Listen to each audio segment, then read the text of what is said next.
उल्हासनगर 3 येथील furniture market परिसरात अनेक वर्षांपासून जीर्ण व धोकादायक म्हणून घोषित करण्यात आलेल्या केसवानी कॉम्प्लेक्स इमारतीवर अखेर आज मनपा प्रशासनाने बुलडोझरची कारवाई केली।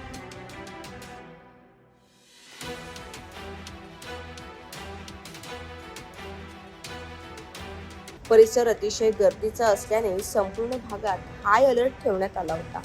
या पाडकाम मोहिमेची सूत्रे स्वतः सहाय्यक आयुक्त गणेश शिंपे यांनी हाती घेतली। केसवानी कॉम्प्लेक्सला अनेक वर्षांपूर्वीच धोकादायक म्हणून घोषित करण्यात आले होते।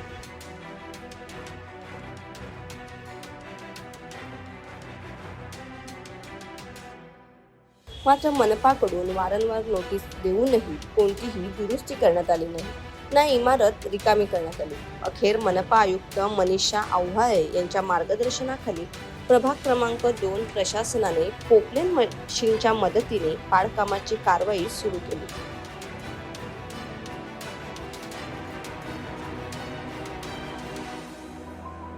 सुरक्षेच्या कारणास्तव आसपासचे रस्ते तात्पुरते बंद करण्यात आले आणि दुकानदार व नागरिकांना आधीच सतर्क करण्यात आले।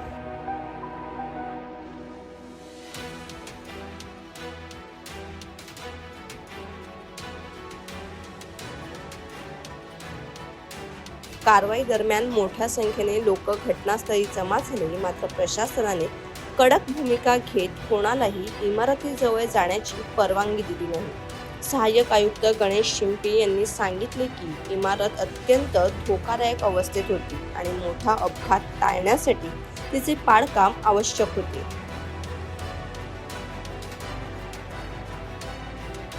मनपा प्रशासनाने संकेत दिला आहे की शहरातील इतर जर्जर इमारतींवरही अशाच प्रकारे कारवाई सुरू राहणार आहे।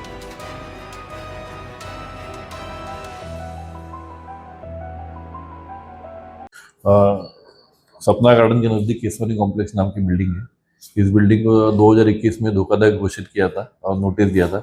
नोटिस देके वो बिल्डिंग खाली भी की गई थी क्योंकि उसका स्लैब वगैरह गिर रहा था, ऐसी कंप्लेंट आई थी, तो खाली की गई थी और बिल्डिंग वालों को बताया गया था कि बिल्डिंग रिपेयर करे या डिमोलिश करे। लेकिन 4 सालों में उन्होंने कुछ भी कार्रवाई नहीं की और अभी वापस बिल्डिंग की अवस्था जो है, जो बरसात के बाद बहुत खराब हो गई थी, तो हमने इंजीनियर से चेक कराया बिल्डिंग, तो इंजीनियर ने रिपोर्ट दिया कि ये बिल्डिंग C1 कैटेगरी में आता है और इमीडिएटली डिमोलिश करना जरूरी है। क्योंकि ये बिल्डिंग मेन रोड पे है, मार्केट एरिया में है, तो ये गिर के कभी भी एक्सीडेंट हो सकता था। इसलिए आज महानगर पालिका की तरफ से बिल्डिंग तोड़ने की कार्रवाई शुरू की गई है।